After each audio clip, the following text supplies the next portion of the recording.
राजनीति में जो है साम दाम दंड भेद होता ही, आप जानती हैं। राजनीति में सभी तरह की एक्टिविटीज़ लोग अडॉप्ट करते हैं, अपने एक्शन को कुछ छुपा के भी रखते हैं।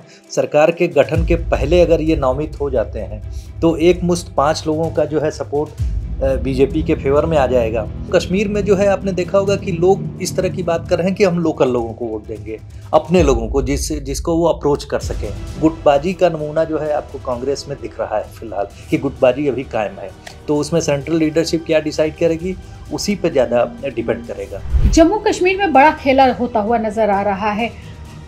गृह मंत्रालय की सिफारिश के बाद उपराज्यपाल 5 विधायकों को मनोनीत कर सकते हैं, जिसके बाद जम्मू कश्मीर की राजनीति थोड़ी उलझती हुई नजर आ रही है।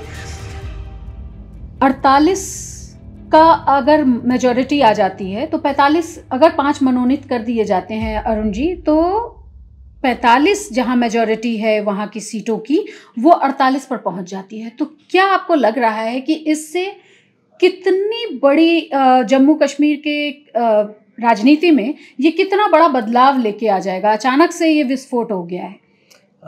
जी हाँ पूजा जी, जैसे कि रिपोर्ट्स आ रही हैं, अभी आई है कि जो जम्मू कश्मीर रीऑर्गेनाइजेशन एक्ट जो है 2019, उसको अमेंड करके इस तरह के प्रस्ताव के आने की बात हो रही कि साहब वहाँ के एलजी जो हैं 5 मेंबर्स को नॉमिनेट कर सकते हैं जेके कश्मीरी पंडित्स को रिप्रेजेंटेशन देने के लिए, और जो पीजेओके है, पाकिस्तान ऑक्युपाइड जो जम्मू कश्मीर का एरिया है, उसके रिप्रेजेंटेशन वहाँ के लोगों के जो लोग हैं वहाँ के रिप्रेजेंटेशन की बात करते हुए 5 लोगों को नामित करेंगे। तो इससे आपने जैसा कहा कि थोड़ी सी वहाँ की राजनीति उलझती हुई इसलिए नज़र आती हुई दिख रही है, क्योंकि हो सकता है जो इंटरनल सर्वे हो या सरकार ने वहाँ पर जो सर्वे कराए हों, बीजेपी जैसा कि जम्मू कश्मीर रीजन में डोमिनेट करती है, तो वहाँ पर उनको लगता है कि इतना नंबर मिल जाएगा जिसके लिए वो कॉन्फिडेंट नज़र आ रहे हैं। और वैली में शायद जैसा कि सब लोग उम्मीद करते हैं कि उनको उतना नंबर नहीं मिल पाएंगे, तो उसके बाद में उन सब चीज़ों को जो सिंगल लार्जेस्ट का जो बीजेपी का लगता है कि सिंगल लार्जेस्ट पार्टी के रूप में उभरे, और बाकी जो रेस्ट ऑफ द नंबर्स हैं उसको इंडिपेंडेंस या बाकी लोगों के साथ में नेगोशिएट करके अपने पाले में लाने की हो सकता है ये कवायद हो, जिसको उन लोगों ने जो है अभी से स्ट्रेटेजाइज कर लिया है। और जाहिर सी बात, इससे बाकी अपोजिशन के खेमे में जो है हलचल मचनी शुरू हो जाएगी चुनाव से पहले। लेकिन ऐसी कोई बात सामने नहीं आई थी कि इस तरह से कुछ मनोनीत किए जा सकते हैं 5 विधायक। तो आपको क्या लग रहा है कि ये अचानक से ये विस्फोट जो है, और जिस पे कांग्रेस कड़ा ऐतराज कर रही है और कॉन्फ्रेंस भी कर दी है, इससे कितना बड़ा फर्क एनसी और कांग्रेस जो ये माने बैठे हैं कि वो इस बार सरकार बनाने जा रहे हैं, उनमें कितनी बड़ी हलचल है? और जी हाँ, ये आप सही कह रही हैं, क्योंकि ये इलेक्शन के पहले इस तरह की कोई बात नहीं आई, और जो कन्वेंसिंग के दरमियान भी इस तरह की कोई चर्चा नहीं थी। तो हो सकता है कि जैसा होता है कि राजनीति में जो तर्कस में आखिरी दांव कहते हैं ना, आखिरी बाण रखा जाता है अपने विजयी होने के लिए। जो लड़ाई में राजनीति में जो है साम दाम दंड भेद होता ही, आप जानती हैं। राजनीति में सभी तरह की एक्टिविटीज़ लोग अडॉप्ट करते हैं, अपने एक्शन को कुछ छुपा के भी रखते हैं। तो हो सकता है सरकार ने इस बात को जो है अपना मन बना के रखा हो कि साहब हम सिंगल लार्जेस्ट रहेंगे और 5 को नॉमिनेट करेंगे, तो ऑब्वियसली एक 5 जो एमएलएज का चंक है वो सरकार के फेवर में हो जाएगा, तो बहुत डिसाइडिंग होगा, जिसकी वजह से ही शायद आज जो आपने देखा होगा कि कांग्रेस कैंप में खलबली मच गई। वहाँ के जो स्टेट के चीफ स्पोक्स पर्सन है रविंदर शर्मा, उन्होंने प्रेस कॉन्फ्रेंस की इस बात के लिए कहा कि साहब ये सबवर्जन, मतलब एक तरह से जो है अनडेमोक्रेटिक प्रैक्टिस है, और प्लस जो है ये सबवर्ट करने के लिए, यानी जो पॉपुलर मैंडेट है उसको स्कटल करने की एक कोशिश है। तो इस तरह की बात करके उन्होंने जो है घेरने की कोशिश की है साहब, कि जो इस तरह का कदम अगर उठाती भी है सरकार, तो सरकार के गठन के बाद उठावे। तो इसमें ये बात हो सकती है, 2 बातें हो सकती हैं कि साहब सरकार के गठन के पहले अगर ये नामित हो जाते हैं तो एक मुश्त 5 लोगों का जो है सपोर्ट बीजेपी के फेवर में आ जाएगा, और अगर सरकार गठन के बाद होती है तो जाहिर सी बात सरकार गठित हो चुकी है, अगर उसमें नेशनल कॉन्फ्रेंस और कांग्रेस पार्टी जो है मैनेज कर लेती है मेजॉरिटी नंबर बाकी लोगों के सहयोग से, तो उसके बाद फिर वो 5 लोगों का नॉमिनेट होना जो है बहुत ज़्यादा मैटर नहीं करता। उसके बाद अकॉर्डिंगली जो है लोग डिसाइड कर लेंगे। सरकार जब आ जाती है तो अपने अनुसार जो है 2-3 मेंबर्स को जो है एक तरह से मैनेज कर सकती है। लेकिन बीजेपी या केंद्र सरकार की तरफ से एलजी का 5 एमएलएज को नॉमिनेट करने की जो कवायद है उसके पीछे बहुत सारे प्रश्न तो लग ही चुके हैं कि सरकार, हो सकता है सरकार को ये कॉन्फिडेंस आ गया है कि सिंगल लार्जेस्ट हो रहे हैं, 5 ही हम लोग अगर नॉमिनेट कर ले जाते हैं तो डिसाइडिंग हो जाएगा। उसके बाद इंडिपेंडेंस या फिर बाकी जो, जैसा कि राशिद इंजीनियर की पार्टी ने, राशिद इंजीनियर ने भी कहा था कि साहब हम जो है किसी के साथ भी नेगोशिएट कर सकते हैं, इवन पीडीपी के साथ में भी ये लोग नेगोशिएट कर सकते हैं। लेकिन काफी विरोधाभास देखा जा रहा है इंजीनियर राशिद के बयानों में। बीच में वो कहते हैं कि मैं किसी के साथ नहीं जाऊंगा, मैं भाजपा के साथ क्यों जाऊंगा। लेकिन ये जो अचानक से जम्मू कश्मीर पुनर्गठन अधिनियम सामने आ गया, क्या आप ये हमारे दर्शकों को बता सकते हैं कि ऐसा कहीं किसी और राज्य में भी इस तरह का कोई अधिनियम है क्या? जी, एक्चुअली सिक्किम राज्य के लिए अगर मैं सही हूँ तो सिक्किम में जो है वहाँ के जो बुद्धिस्ट कम्युनिटी के रिप्रेजेंटेशन के लिए वहाँ के गवर्नर की तरफ से नॉमिनेट होते हैं। वहाँ पर तो है, एक बात मुझे अभी मैं देख रहा था तो मुझे पता चला कि वहाँ पर भी ऐसा प्रोविज़न है उस कम्युनिटी को रिप्रेजेंटेशन देने के लिए। यहाँ पर और आपने देखा होगा कि जो कुछ समय पहले तक हमारे यहाँ संसद में भी जो है एंग्लो इंडियन ओरिजिन के लिए जो है उनका भी 2 मेंबर्स नॉमिनेट हुआ करते थे, तो वो प्रैक्टिस अब खत्म हो गई है। तो उस तरह से की प्रैक्टिस हमारे यहाँ जो लोकतांत्रिक प्रक्रिया में रही है उसी को आगे बढ़ाते हुए जम्मू कश्मीर में जो, चूंकि कश्मीरी पंडित जो है वहाँ पर रिप्रेजेंटेशन में नहीं आ पा रहे हैं, उन लोगों के साथ जिस तरह से 90 के दशक में अन्याय हुआ, उनको घाटी छोड़ के जाना पड़ा, तो हो सकता है उनके एडिक्वेट रिप्रेजेंटेशन के लिए उनको प्लस पीओजेके से बहुत सारे लोग आ चुके हैं। और इस बार तो आरक्षित सीटें भी थी उनके लिए और इस चुनाव में, और तो उन्होंने जो है जो बॉर्डर एरियाज की जो कुछ ट्राइब्स हैं, पहाड़िया है, बकेरवाल है, ये सब जो ट्राइब्स हैं वहाँ की, उनको रिप्रेजेंटेशन भी दिया है सर्विसेज में भी। और यहाँ भी उन्होंने एक जो शेड्यूल ट्राइब की सीट जो है जो वहाँ पर जम्मू कश्मीर में तकरीबन 8 सीट जो है एसटी रिजर्व्ड है, शेड्यूल कास्ट की शायद 7 सीट है, तो इस तरह से वहाँ पर रिप्रेजेंटेशन है उनके लिए। लेकिन ये जो अचानक कवायद हुई है इसके ऊपर बहुत सारी, आप यूँ कहें कि ट्विस्ट एंड टर्न्स है। मुझे लगता है कि सरकार ने अपना इंटरनल सर्वे पूरा कर लिया है, उसमें एक मुश्त में जो है एक मुश्त जो चंक अप जो उनके जो मेजॉरिटी होगी उसको इन्हांस करने के लिए 5 एडिशनल हो जाएगा। उसके बाद शायद वो लोग डिपेंड करें इंडिपेंडेंस को भी, क्योंकि आपने देखा होगा कि आज ही फारूक अब्दुल्ला साहब का स्टेटमेंट आया कि हम लोग मतलब पीपुल जो जम्मू कश्मीर के लोग हैं उन्होंने बीजेपी के अगेंस्ट में दिया है। तो कुछ इस तरह की हवा चली रही थी वहाँ पर एक आप भी कश्मीर गई थी तो आपने भी ये महसूस किया था कि लोग कुछ खुलकर कहने से बचते हैं। तो कश्मीर में जो है आपने देखा होगा कि लोग इस तरह की बात कर रहे हैं कि हम लोकल लोगों को वोट देंगे, अपने लोगों को जिसको वो अप्रोच कर सकें।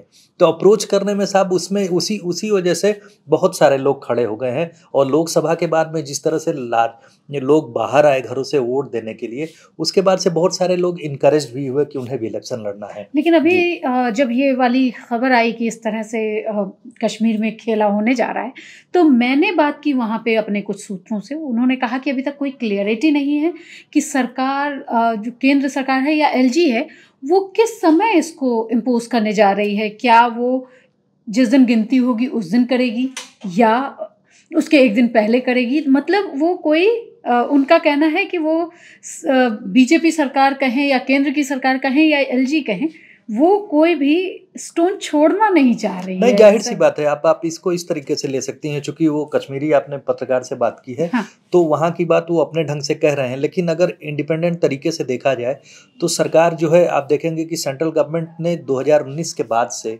जब से आर्टिकल 370 को जो एब्रोगेट किया है, 35 से हटा है, तो उसके बाद से पूरी कोशिश की है लॉ एंड ऑर्डर सिचुएशन बेहतर हो। आपने देखा उसके बाद शांति तो बहुत थी कश्मीर में, शांति स्टेब्लिश करने के लिए। तो उसमें ऐसा नहीं, सरकार को बहुत कोशिश करनी पड़ी। आपने देखा कि उस समय जो एक्टिव टेररिस्ट हुआ करते थे उनको कितने लोगों को एलिमिनेट किया गया। इस समय कहा जा रहा है कि हार्डली जो है 80 से 100 एक्टिव टेररिस्ट ही सिर्फ बचे हुए हैं। तो इस सब को करने के लिए सरकार ने हर तरफ से कोशिश की, इन्वेस्टमेंट की कोशिश की, लोकल बॉडी इलेक्शंस करवाए हैं। तो तो जो लोगों का विश्वास पैदा करने के लिए डेमोक्रेटिक सिस्टम में सरकार ने कोई कसर नहीं छोड़ी है। जब सरकार ने कोई कसर नहीं छोड़ी है तो जाहिर सी बात है, आप जानती हैं कि राजनीति में तो सरकार बनाना भी एक उसका मुख्य हिस्सा होता है।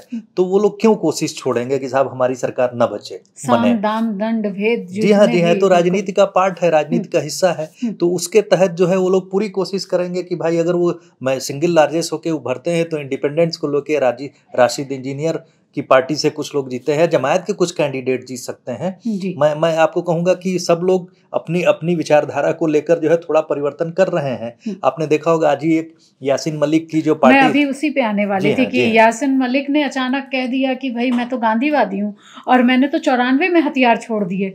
और मतलब इस तरह के बदलाव कश्मीर में और यूएपीए उनके ऊपर लगा हुआ था और उसको बढ़ा भी दिया गया है। लेकिन ये बदलाव आपको क्या लगता है कि ये क्या कहना चाहता है? अगर ये देखिए अब ये लोग इस तरह के ऑर्गेनाइजेशन हताश हो चुके हैं। उनको पता चल रहा है कि 370 हटने के बाद में अब वो इस स्थिति में नहीं है कि फिर से अपने को रीमर्ज कर सकें या फिर सरकार के सामने अपनी इस तरह का नेगोशिएट कर सकें। सरकार से पहले जो 2004 के पहले का जो एरा हुआ करता था, उस समय सरकार के साथ में लोग बराबर बैठ के बात करते थे, तो इनका स्टेटस दूसरे ढंग का हुआ करता था। लेकिन JKLF जो यासीन मलिक की पार्टी है, वो अब रिडंडेंट हो गई है। उसके ऊपर फिर से जो है UAPA लगा दिया गया है। तो उनके लोग जो है जिनके ऊपर जो एक्शन लिया गया उनकी कोई सुन भी नहीं रहा है, क्योंकि लोग आपने देखा उसका सबसे बड़ा जो सिंबल आपने देखा होगा कि लोकसभा इलेक्शन में लोग बढ़ चढ़कर वोटिंग किए।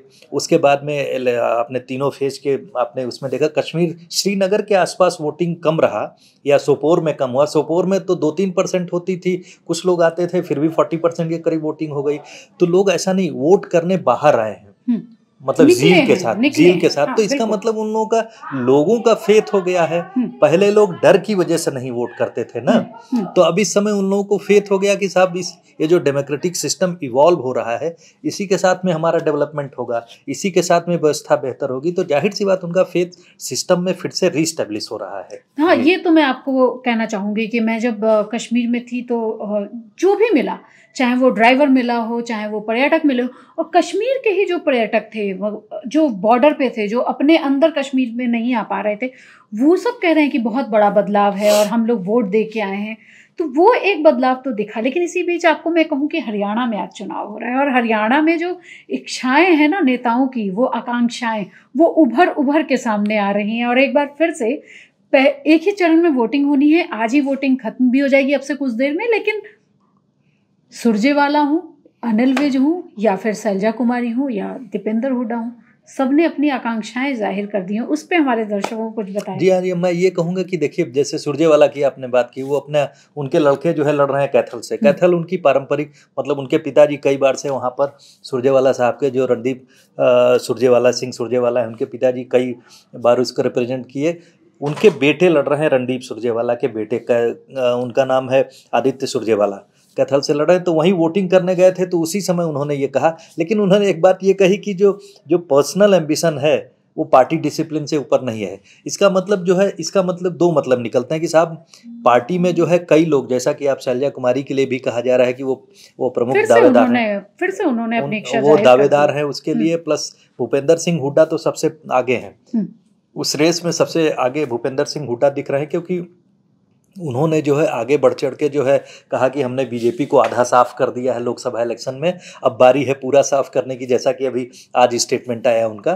तो वो आगे हैं, सबसे आगे दिख रहे हैं। लेकिन वो उनके साथ में ऐसा नहीं कि यूनानिमिटी है कि साहब सब लोगों ने उनको स्वीकार कर लिया है। वैसे भी किसी भी डेमोक्रेटिक पार्टी में जो है अगर देखा जाए तो ट्रांसपेरेंट तरीके से होना चाहिए, और लोग अगर एम्बिशन जाहिर कर रहे हैं तो ये पॉजिटिव भी बात है। लेकिन इसके साथ में बीजेपी में आपने जो अनिल विज साहब की बात कहें, तो अनिल विज का जिस तरह का पहले स्टेटमेंट आया था, वो शायद इस बार 7वीं बार जीतेंगे अगर जीतते हैं तो 7वीं बार जीतेंगे। सीनियर मोस्ट मेंबर्स में से एक है। 2 बार निर्दलीय भी जीत चुके हैं अपने शुरुआती करियर में। तो 6 बार उनका शायद लगातार रहे हैं। उसके बाद 7वीं बार के लिए उनका मानना है कि उनके साथ उनके अगेंस्ट में कांग्रेस संपरी जो परविंदर परी है कांग्रेस से, और चित्रा सरवारा जो कांग्रेस से बागी होके तो उनका मानना है कि साहब ये जो दोनों वोट बैंक है एक ही दूसरे का वोट काटेंगे और मैं वैसे भी जीत जाऊंगा।